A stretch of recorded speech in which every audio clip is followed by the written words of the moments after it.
crypto. It has nothing to do with the blockchain. It is simply the simplest financial asset in the world.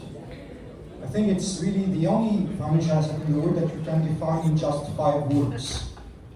In fact, Bitcoin for me is going to play for civilization the same role as the invention of the wheel. In fact, the guy Satoshi Nakamoto invented the wheel of the economy. He invented the real version of money. In fact, we could summarize Bitcoin into 5 words. The 3 first words are common to all the types of currencies that preceded Bitcoin recently. The first word is that the Bitcoin is digital, the same way that the dollar is digital. The second word is that the Bitcoin is solid. It's difficult to fake and to forge Bitcoin, the same way that it is difficult to forge the dollar. The third word is that Bitcoin is peer-to-peer, the same way that I can give you a banknote without an intermediary. I can send you a few satoshis without an intermediary. The 2 last words are the most important one in terms of innovation. It is that the world is the first currency with decentralized governance. In fact, the ECB used to be independent. The ECB had bylaws that were in fact very strong and very, very wise. The problem of the ECB is that the ECB is centralized, and they violated the bylaws on a regular fashion, and they destroyed the euro. Nobody can destroy the Bitcoin because the Bitcoin doesn't have a governance of it. The last point, of course, is a number. It's 41 million, but I don't need to elaborate on that in this audience. Once we will have realized that Bitcoin is the wheel of the economy, it's a wheel of the economy, Bitcoin will be perceived for what it is really, a disruptive innovation. And as soon as you have a disruptive innovation, you have the Kabler-Ross cycle that will start, and that has already started. And whenever you have a disruptive innovation, you have a moment of anger against Bitcoin. And if you look at the landscape currently, there is a lot of anger against the Bitcoin, and you have systematically 4 engines of anger against the Bitcoin. The first engine of anger against the Bitcoin is to look at the Bitcoin not from the angle of whether it works or not, but from the angle of whether it's good and evil. And Europe is specialized in that. Whenever there is innovation, we try to check whether it's good or evil. Instead of doing like the Americans, checking whether it works or not, and if it works, take advantage of it. The second engine of anger is conflict of interest. Of course, if you have a factory of candles, you don't like electricity. In the same fashion, if you're a central banker, you don't like the Bitcoin. The third engine of anger is, of course, ignorance. I don't need to elaborate on that. And the fifth, reason to criticize Bitcoin is reason itself. In fact, you can criticize Bitcoin. There are plenty of problems in the Bitcoin. And the same way that, you can criticize a car by saying that if you use a brake, it's going to project you against the windshield, and it doesn't have any advantages. Whenever you have a disruptive innovation, in order to answer the reasonable criticism, you need to add layers over the invention. If you want to take care of the criticism against cars, you are going to add the seatbelts to the car. It's still a car, and in fact it reinforces the car. And with Bitcoin it is the same. There was criticism, plenty of criticism that were extremely reasonable, and the way we have dealt with it is by increasing the number of layers over the Bitcoin. One of the most recent layers were the ETFs, where changes. In the beginning, there was only one exchange, one operational exchange, Mt. Gox. And then we added more and more changes. We added compliance, we added regulation, we added ETFs, and recently we have added something very new, which are the treasury companies. I'm going to tell you about, in fact, this is going to be most of my presentation. I think the very important part of my presentation will be also the conclusions. I'm going to tell you about the conventional ways to get an exposure to Bitcoin and about the new way, I believe, to efficiently get an exposure to Bitcoin. The first conventional way to get an exposure to Bitcoin was simply to buy Bitcoins. And this is, the longest track record of the world of a passive fund invested in Bitcoin, the juin that we launched in November 2017. And this fund used to exhibit a correlation of 0.999 to the Bitcoin. So it's a perfect replication of Bitcoin. A catastrophe happened to us in May 2025 when we decided to stop passively buying Bitcoin, but to enhance the way we would replicate the Bitcoin. And since then, we have delivered an excess return over the Bitcoin of 1,100% in about a month and a half. But what I really wanted to focus on was the first phase of this fund. In 2020, at Tobam, we realized that most of the stock market was exhibiting a very low correlation to it. But we realized that there was a very, very small group of companies that were exhibiting a significant correlation to it. And we organized those companies into a portfolio in 2020, and this is what we have delivered in terms of return in the last 2 years, 200% up. We are not the only ones to do that, because plenty of companies across the world, plenty of asset management companies, iShares, Invesco, Rothschild, Provalca, also have created this kind of portfolios, but they did a mistake that we did not do. Their focus was blockchain. Our focus was only Bitcoin. And this is what really explains all of the difference between our low volatility and our high return versus the high volatility and the low return. The idea is not blockchain, the idea is Bitcoin. What are, in our mind, the better ways to get an exposure to Bitcoin after those conventional ways? In fact, I could start with an urban legend, with a prank. Michael Saylor launched his new strategy on MicroStrategy, now called MicroStrategy, and plenty of urban legends started saying that the secrets of MicroStrategy was debt. It's very important to realize that, first of all, the maturity of the debt of MicroStrategy is very far away, and the quantity of debt is simply ridiculous when compared to the market cap of MicroStrategy. So that does not explain it. In fact, the huge outperformance, this is over 5 years performance of Bitcoin, 1,000%, when in fact the performance of MicroStrategy was 3,000%.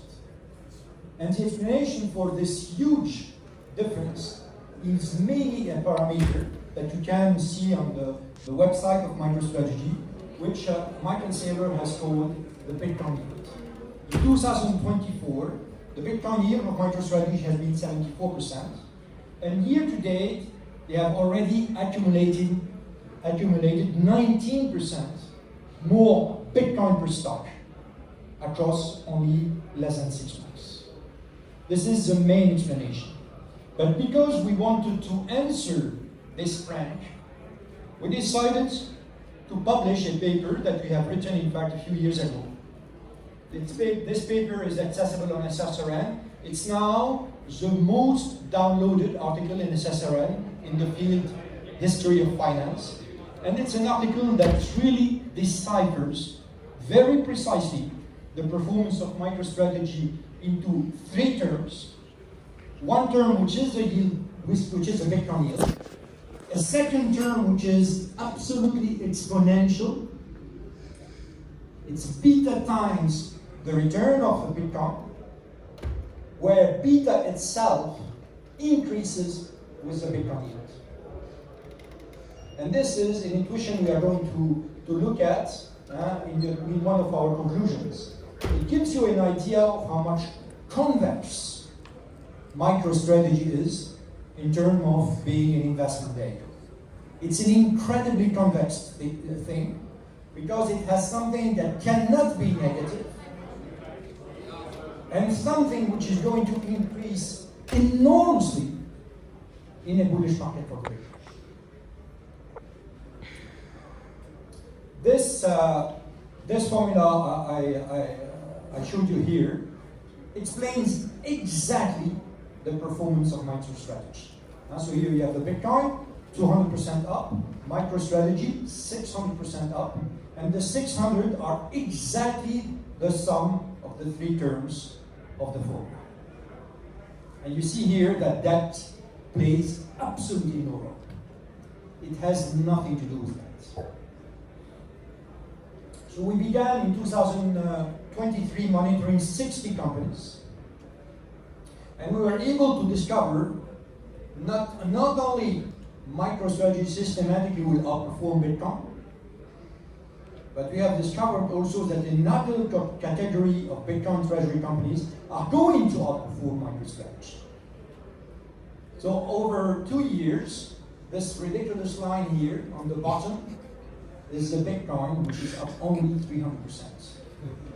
Okay? The one here is MicroStrategy, it's 13x. And MetaPlanet is 40x in 2 years' time. And this is something that you can completely explain, not statistically speaking, but mathematically speaking. In the same fashion, if you look at a shorter time period, 1 year, you will see that the Bitcoin is up 60%, MicroStrategy is up 150%, MetaPlanet is up 15x, and the blockchain group is up 40x. And this is something, again, that you can completely explain in a mathematical fashion. So in fact, we believe that the goal is not to be here anymore, but the goal will be to go right on volatility, up on performance, by trying to get this kind of exposures. First of all, going from Bitcoin to Bitcoin treasury companies, and from Bitcoin treasury companies, find the one, stock pick, the ones that have organized the best setup to take advantage of the formula. So we have, you see here the fund that Tobam that was previously passive. It was passive until the end of April. And over 3 months, the Bitcoin went up 25%, went up 131%. There is no leverage. There is no derivatives. It's not a hedge fund. It's daily NAVs, long only, no leverage. It's very simple. And the one that we have organized here instead of here, I just saw it on my email. We have just crossed the 400% milestone today. We launched the fund on the 7th of May this year, and since the 7th of May of this year until today, we have delivered exactly 400% return without any kind of leverage, without any kind of derivatives. It's a fund which is long only, plain vanilla, and low turnover. I think this is probably a better way to get an exposure to Bitcoin than simply stacking the Bitcoins. The conclusions. I would like to deliver 3 conclusions. The first one, it is that, as I told you during the panel, I really believe that the model that is applying Michael Saylor is a very old model. It's a model that was applied since 1694 by the Bank of England, and since 800 by the Banque de France. And this model used to work very well until 1971. What about the future? I started in Bitcoin in 2013, and about 6 and 7 years later, I read this book, The Nationalization of Money, from Friedrich Hayek. It's a very small book. You need to read this book. It's a 100-page book. And every page I was turning in this book that was written in 1976, I was doing like that. Friedrich Hayek is simply describing Bitcoin. And more recently, I read a new translation of this book into French And what is very funny is that the translator changed the title of the book from Denationalization of Money to For a True Competition Across Currencies.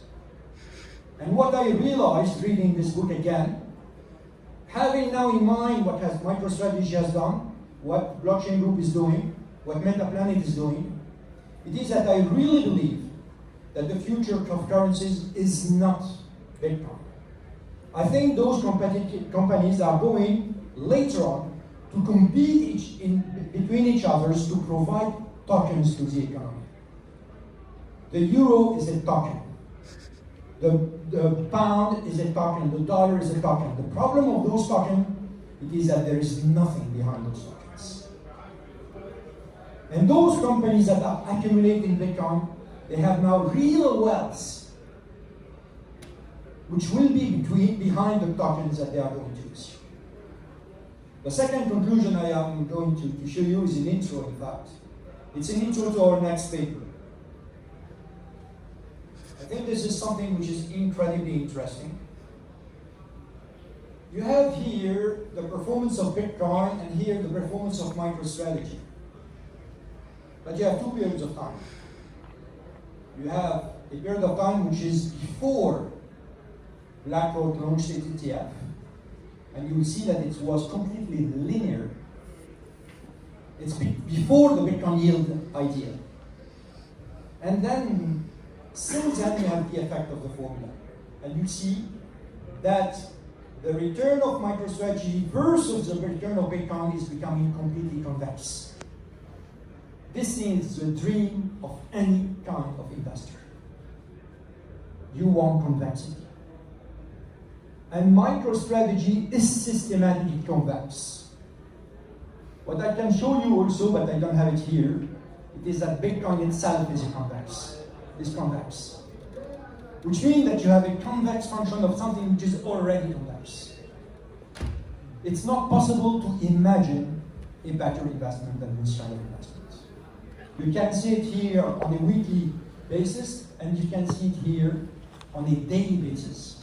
The yellow is before the ETF launch, the orange is since the ETF has been launched. And look at the crazy complexity of those two clouds of As a really final conclusion, I'm going to show you the slide that concluded my presentation to one of the largest investors of the world that I did about a month ago when I was in Abu Dhabi. And I'm a bit a provocator, and I told them, guys, we are going to be imaginative. I told them we are going to imagine that one day we discover oil in Abu Dhabi. I told them, maybe you read the newspaper, and if you read your newspaper, you know that oil is something that is useful and rare. Imagine one day they discover oil in Abu Dhabi. Wouldn't it be crazy for them to exchange something which is rare and useful against something that can be printed infinitely without any cost? Imagine one day they discover oil in Abu Dhabi and they exchange this oil for dollars or euro. When the dollars and the euro are simply banknotes that can be printed without any limitation and without any cost. It would be crazy for them to exchange that for that. Now there is a trade which would be even more crazy. It would be to sell that in order to buy T-bills. What is the only promise you get from the issuer of the T-bill? The only promise you get from them is that they are going to print more money. That's the only thing they tell you. They give you the T-bills and they tell you 20 years from now, we are going to print more money for you. In the meantime, give us your oil. Thank you very much.